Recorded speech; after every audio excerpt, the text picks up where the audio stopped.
Today, I'm taking you back to this forgotten kingdom, the lost kingdom that started it all.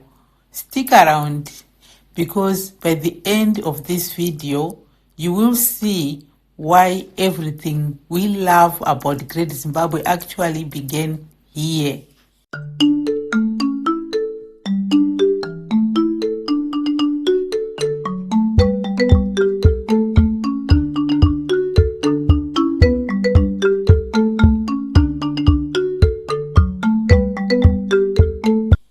It is legendary, a massive city of stone, a powerhouse of trade.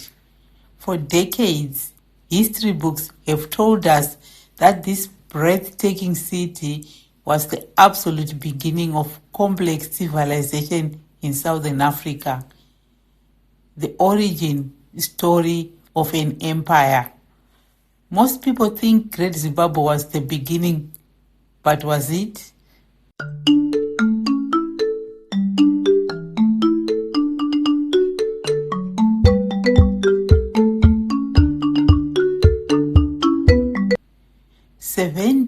Years before the first stone was ever placed at Great Zimbabwe, a different empire ruled. They had gold. They had global trade networks reaching all the way to China and India. And they invented a completely new way of living that would change African history forever. But then they just vanished. They left their gold on top of a sacred hill and disappeared into the dust. Today, we are going to unearth the Kingdom of Mapungubwe.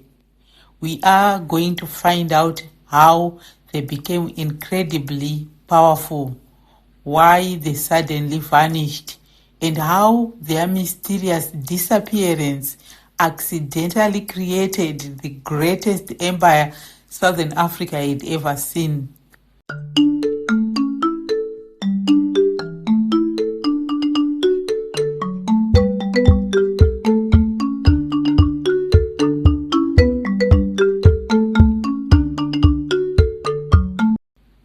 Between the years 900 and 1300 AD, Southern Africa was changing fast.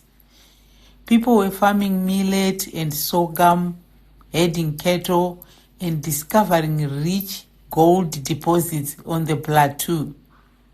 In the Limpopo River Valley, something special started to happen.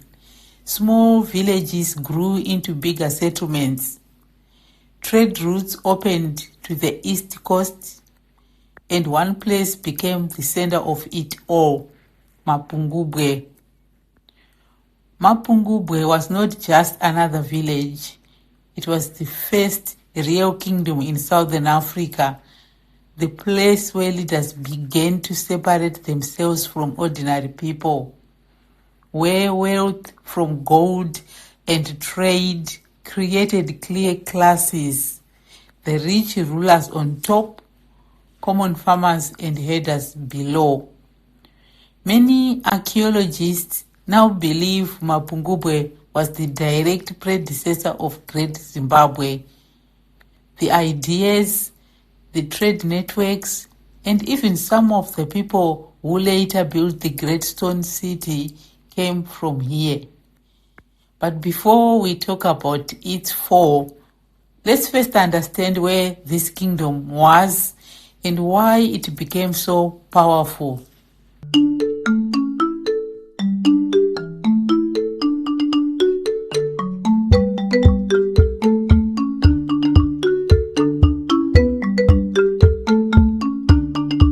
Where Mapungubwe was located. To understand this lost kingdom, we have to travel to a very specific spot, right where modern-day South Africa, Zimbabwe and Botswana meet. There is a place where two mighty rivers crash together, the Shashe and the Limpopo rivers. Picture the hot, dry landscape where three countries meet today, South Africa, Zimbabwe, and Botswana, Mapungubwe sat right at the meeting point, the confluence of the Limpopo River and the Shashe River. It was a perfect location. The rivers brought water for farming and cattle. The valley had fertile soil after floods. And most importantly, it sat on a major trade route. Goods could move easily from the gold mines on the Zimbabwe plateau down to the Indian Ocean coast. The capital itself was built around a special flat-topped hill, Mapungubwe Hill. The ordinary people lived in villages at the bottom, in circular houses made of clay and thatch, surrounded by their cattle pens. But the king and his close family, they lived on top of the hill. Only a few hidden paths led up. Guards watched every entrance. From up there, the king could see for miles over the river, the grasslands, and the smoke for cooking fires below. Imagine the power that gave him. He was literally above everyone else, both physically and socially. This hilltop separation was something new in Southern Africa. It was the beginning of real class division. The kingdom wasn't tiny. At its peak, experts think around 5,000 to 9,000 people lived in and around Mapungubwe. That was huge for the time. They grew crops like millet and sorghum. They kept large herds of cattle. They hunted elephants for ivory, and they dug for gold. But farming and cattle alone didn't make them powerful. What made Mapungubwe rich and famous was trade.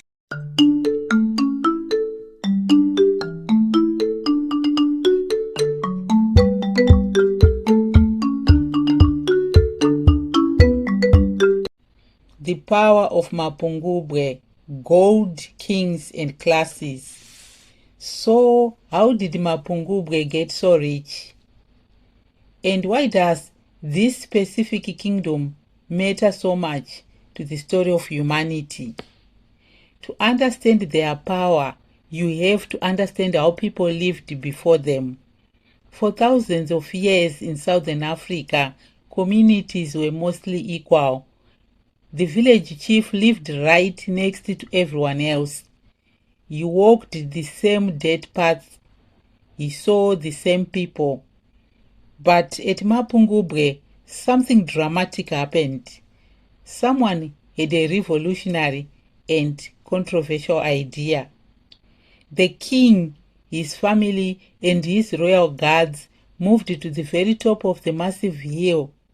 Literally, for the first time in this region's history, the leader separated himself from the common people. They lived on the hilltop in bigger, better houses. They wore gold ornaments. They were buried with gold items, including the famous golden rhino, a small sculpture covered in gold foil that shows how skilled their metal workers were.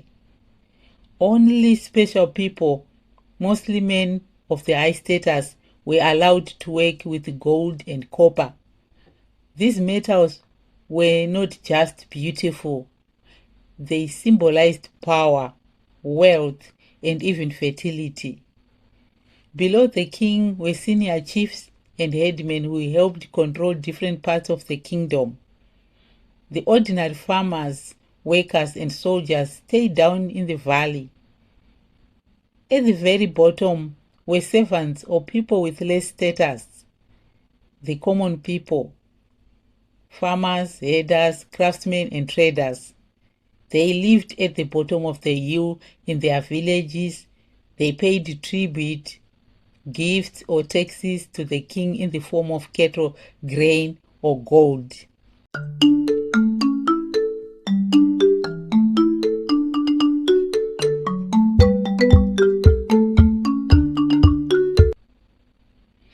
This is a massive moment in human psychology. This was the birth of a social class system in Southern Africa. The king wasn't just a leader anymore.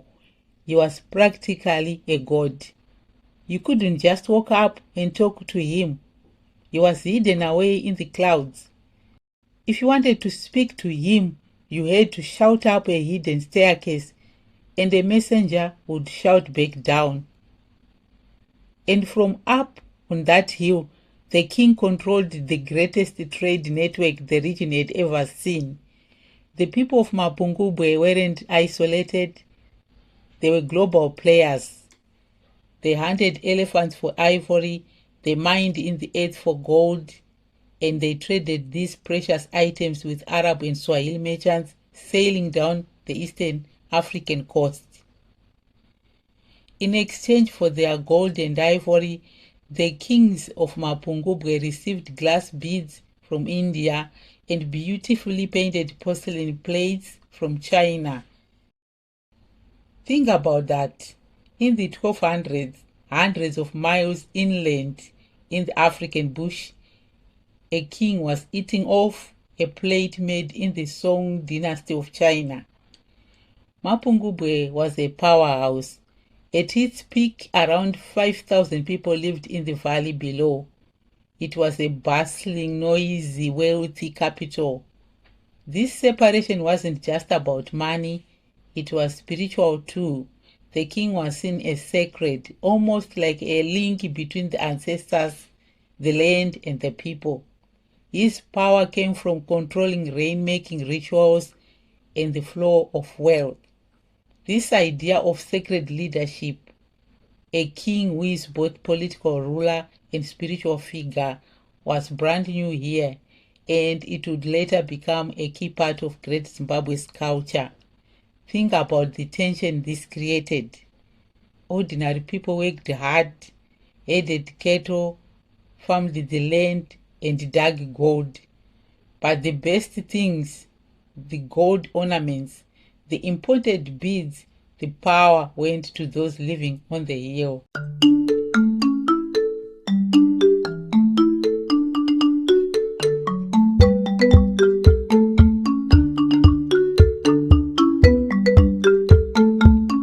The Shona connection, the DNA of an empire. But Mapungubwe isn't just famous for its gold. It is famous because of what it created. The culture they built here became the absolute blueprint for the Shona civilizations that followed. Many of the people who lived in and around Mapungubwe were ancestors of today's Shona-speaking groups, especially the Karanga. They spoke early forms of Shona languages. Their pottery styles, farming methods, and spiritual beliefs carried forward. If you look at the traditions of the modern Shona people and the culture of Great Zimbabwe, the roots all trace back to the hill of the jackal. First, there was the concept of the sacred leader at Mapungubwe. The king was believed to have a direct line to the ancestors. He wasn't just a politician, he was the ultimate rainmaker. In a harsh African landscape, rain is life. If you control the rain, you control the world. This exact belief carried over to the Shona kings of Great Zimbabwe. At Mapungubwe, the elite lived on the hill, separated by space and stone walls. Commoners stayed below. This pattern, sacred leadership on elevated ground, was copied and improved at Great Zimbabwe. Second, we see the very beginning of the famous stone architecture. Before Mapungubwe, people built entirely with mud, wood, and grass. But on top of the hill, the royals started organizing stones to create terrace walls. It was basic, but it was a prototype. It was the rough draft of the massive stone walls that would eventually make Great Zimbabwe famous. The trade networks Mapungubwe built with the Indian Ocean continued under Great Zimbabwe, but on an even bigger scale.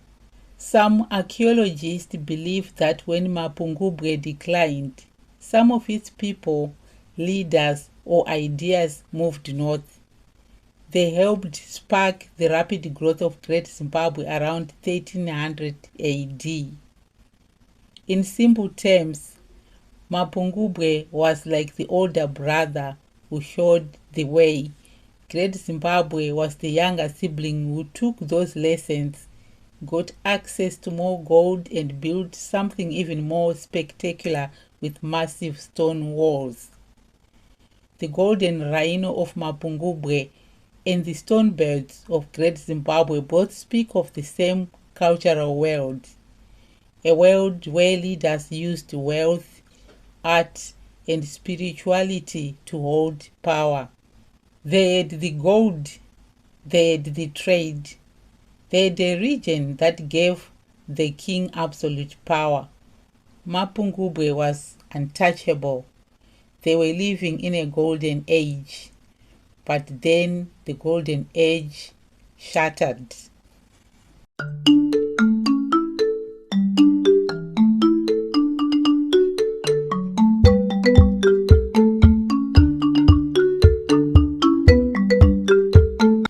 Now comes the biggest mystery.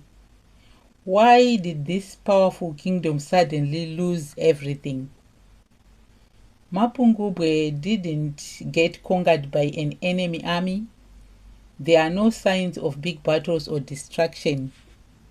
Instead, it seems to have faded away. By around 1300 AD, the hilltop was abandoned. People scattered. The center of power moved north. Historians and scientists have several theories, and they often work together.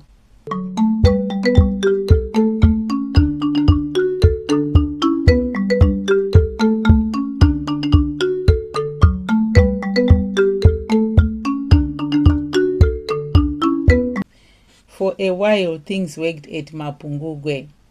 The kingdom grew stronger, trade boomed, population increased.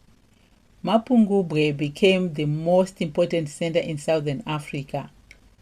But every story of rising power has cracks underneath, and Mapungubwe's cracks were about to grow.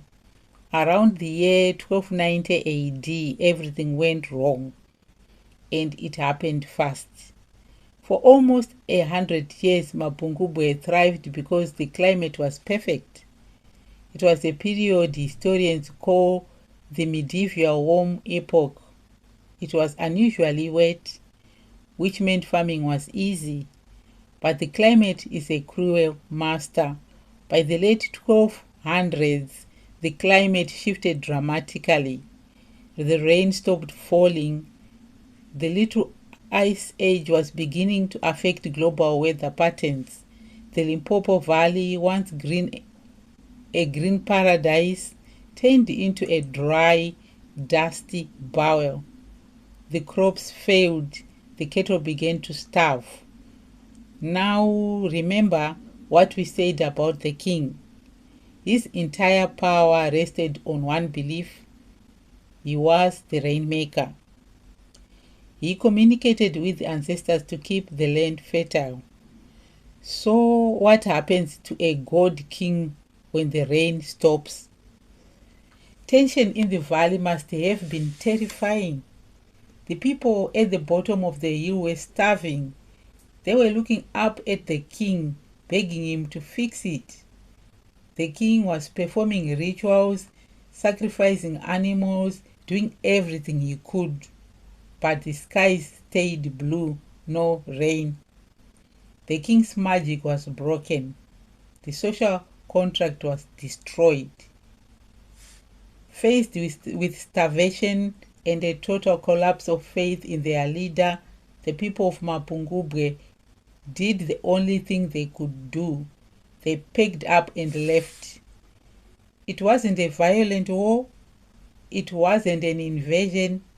It was a silent, desperate evacuation. They walked away from the great hill. The king and the royals abandoned their palace. They even left their precious golden rhino buried in a grave on top of the hill. They were never coming back. By the year 1300, the bustling capital of 5,000 people was a ghost town. The place of the jackal was left to the wind.